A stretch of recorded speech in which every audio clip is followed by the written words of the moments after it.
नमस्कार दोस्तों, जय हिंद, वंदे मातरम। चूरू जिले से अब कभी बीजेपी पार्टी नहीं जीत पाएगी। आइए दोस्तों हम बात करते हैं। पहले तो दोस्तों आप वीडियो को लाइक करो। अगर आप बीजेपी को वोट देते हो तो वीडियो को लाइक करो। अगर आप कांग्रेस को चाहते हो तो भी वीडियो को लाइक करो। आइए हम बात करते हैं। चूरू जिले से अब कभी नहीं जीत पाएगी बीजेपी पार्टी, क्योंकि अब एक ऐसा माहौल बन गया है चूरू में जो सिर्फ कांग्रेस के नाम पर वोटर मरते हैं। पिछले 4 महीनों से आप लोगों ने देखा होगा कि बीजेपी 2 बार चुनाव लड़ चुकी है और दोनों बार ही पराजित हुई है।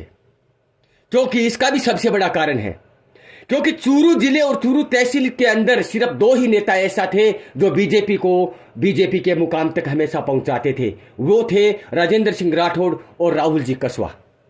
लेकिन अब इन दोनों में से यह भी पता चल गया कि इन दोनों में से सबसे बढ़िया और सबसे तकड़ा मार्केट किसका है। ये आप लोग देख भी रहे हैं और मैंने सुना भी है, क्योंकि राहुल कसवा और राजेंद्र सिंह राठौड़ दोनों एक ही पार्टी के थे और हमेशा बीजेपी पार्टी चूरू से जीतती आ रही है। अब राजेंद्र सिंह राठौड़ को छोड़कर राहुल जी कसवा कांग्रेस पार्टी में आ गए हैं। यहां तक तो ठीक है कि दोनों अलग अलग हो गए हैं, लेकिन अगर हम पावरफुल की बात करें और बीजेपी की जीत की बात करें, राहुल कसवा जितने दिन बीजेपी में थे तो चूरू जिले में हमेशा बीजेपी पार्टी जीतती थी। अब राहुल कसवा बीजेपी को छोड़कर कांग्रेस में आ गए। कांग्रेस में आने के बाद बीजेपी 2 बार चुनाव हार चुकी है।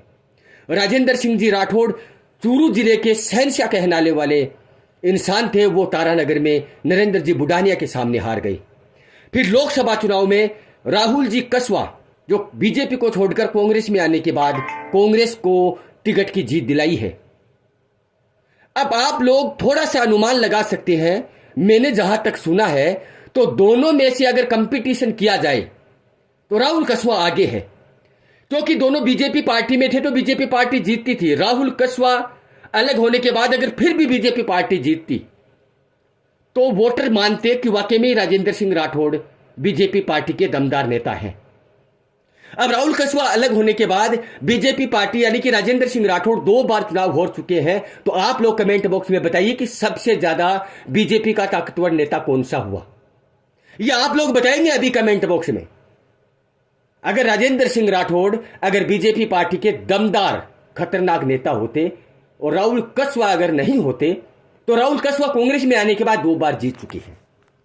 और अब दोस्तों ऐसा माहौल हो गया है बीजेपी पार्टी के लिए कि बीजेपी पार्टी शायद लोगों का कहना है कि चूरू जिले से अब बीजेपी पार्टी नहीं जीत पाएगी, क्योंकि लोगों का कहना यह भी है कि अगला चुनाव राजेंद्र सिंह राठौड़ नहीं लड़ेंगे तो चुनाव कौन लड़ेगा।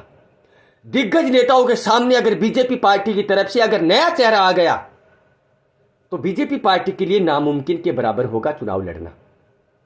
और अगर लड़ भी लिया तो राहुल कसवा के सामने चुनाव लड़ना शायद नए कैंडिडेट के लिए बहुत ही खतरनाक होगा। राहुल कसवा के सामने अगर बीजेपी पार्टी का नया कैंडिडेट आ गया अगले चुनाव में तो शायद चुनाव का रुझान ही कुछ अलग देखने को मिलेगा। अगर विधानसभा की बात करेंगे, अगर विधानसभा में भी अगर बीजेपी पार्टी का नया चेहरा आ गया और अगर लोकसभा चुनाव के सबसे दमदार नेता अगर राहुल कसवा अगर उसे सपोर्ट करेंगे तो शायद बीजेपी पार्टी को हार का सामना देखना पड़ सकता है। इसलिए बीजेपी पार्टी को एक दमदार नेता की जरूरत है। अगर राजेंद्र सिंह राठौड़ हुए तो शायद हो सकता है, क्या पता राजेंद्र सिंह राठौड़ फिर से दोबारा अगर बीजेपी पार्टी में कदम रख देंगे तो अगला चुनाव भी चूरू जिले का वो चुनाव होगा जो पूरे हिंदुस्तान में चूरू जिले की गूंज गूंजेगी। तो दोस्तों क्या है आपका इस मेरी वीडियो के बारे में, आपकी राय क्या है वो कमेंट बॉक्स में बताओ। वीडियो को लाइक करो, चैनल को सब्सक्राइब करो। जय हिंद, वंदे मातरम।